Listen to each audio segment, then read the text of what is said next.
मात्रिक छंद के अंतर्गत दूसरा छंद है सोरठा छंद। इसका लक्षण है यह अर्ध सम मात्रिक छंद है। यह छंद दोहा छंद का ठीक विपरीत होता है। इसमें भी 4 चरण होते हैं।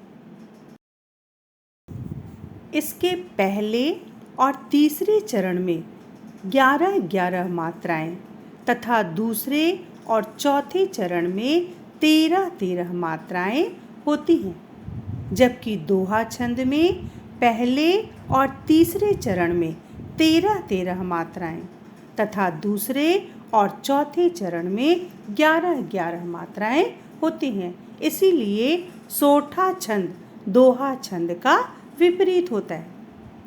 सोरठा छंद के पहले और तीसरे चरण के अंत में गुरु लघु वर्ण आते हैं।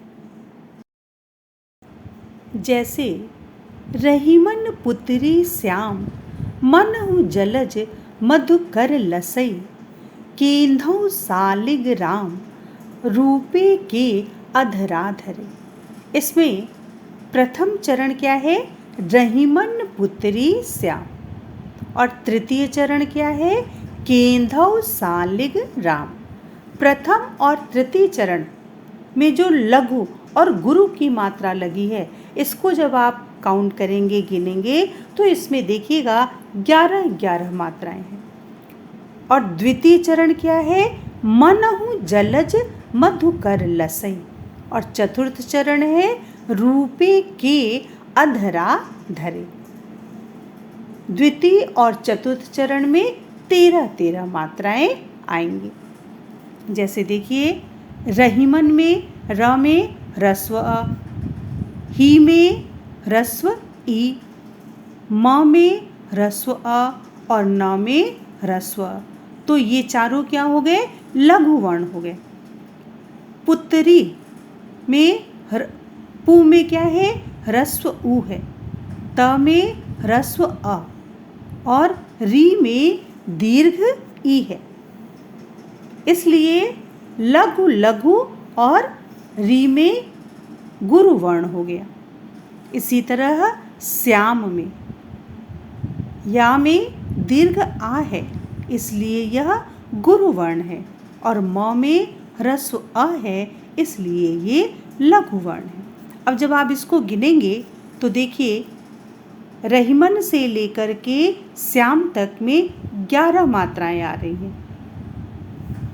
और इसी प्रकार केंधौ सालिग राम, ये जो तृतीय चरण है, इसमें के में ए है जो कि गुरु वर्ण होता है और इसमें 2 मात्रा गिनी जाएगी। इसी प्रकार धौ में अ है, यह गुरु वर्ण है, इसकी भी 2 मात्रा होगी। सालिग राम, सा में दीर्घ अ है, ये गुरु वर्ण है। और ली में ह्रस्व ई है जो कि लघु वर्ण है। ग में ह्रस्व अ है जो कि लघु वर्ण है। और रा में दीर्घ आ है जो कि गुरु वर्ण है। और म में ह्रस्व अ है जो कि लघु वर्ण है। अब इसको भी आप गिनेंगे तो 11 मात्राएं आएंगी। इसी प्रकार देखिए, दूसरे चरण में मनहु में म में ह्रस्व अ है जो कि लघु वर्ण है। न में ह्रस्व अ है जो कि लघु वर्ण है। और हूँ में ह्रस्व उ है जो कि लघु वर्ण है। जलज में ज में ह्रस्व अ है जो कि लघु वर्ण। ल में ह्रस्व अ लघु वर्ण है और ज में ह्रस्व अ लघु वर्ण है। इसी प्रकार मधुकर में म में ह्रस्व अ लघु वर्ण है। धू में ह्रस्व उ लघु वर्ण है। क में ह्रस्व अ लघु वर्ण है और र में ह्रस्व अ लघु वर्ण है। इसी प्रकार लसई, लसई में ल में ह्रस्व अ लघु वर्ण है और ए में गुरु वर्ण है और इसकी 2 की मात्रा मानी जाएगी।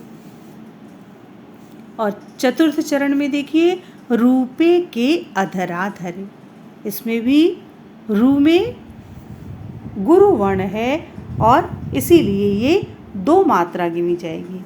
पे में ए है इसलिए यह भी गुरु वर्ण होगा, 2 की मात्रा होगी।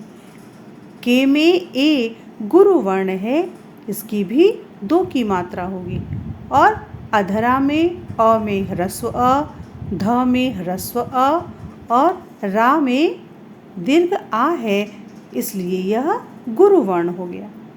धरे में ध में ह्रस्व अ है, इसलिए लघु वर्ण है। और रे में ए गुरु वर्ण है। इसको जब आप गिनेंगे तो ये 13 मात्राएं आएंगी। तो सोठा छंद के पहले और तीसरे चरण में 11 मात्राएं और दूसरे और चौथे चरण में 13 मात्राएं होती हैं। और इस उदाहरण में ये मात्राएं बिल्कुल सही हैं, इसलिए यह सोठा छंद का उदाहरण है।